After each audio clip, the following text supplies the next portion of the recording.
সাহস করে এগুলো আসলে হয় বোন?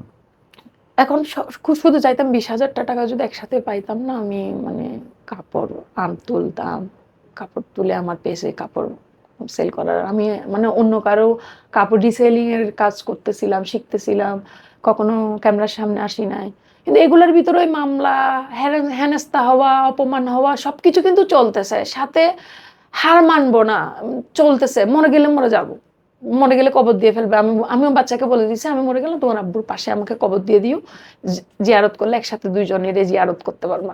এভাবে বলতাম। এভাবে করতে মানে আলহামদুলিল্লাহ মানে ছোট ১ম এ বাসায় আমি অল্প কিছু মাল নিয়ে আসি। তারপর মনে করেন আমি আস্তে করে একটা ছোট্ট দোকান দিই, কসমেটিক আইটেম নিই। এখানে চকবাজার আসি। নিউ আসতেছি। চকবাজারে এসে একা খুঁজে শপিং, মানে এভাবে এটা অনেক লং হিস্টোরি হয়ে যায়।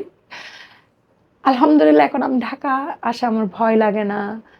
কিভাবে নিজেকে আত্মরক্ষা করতে হয় শিখে গেছি।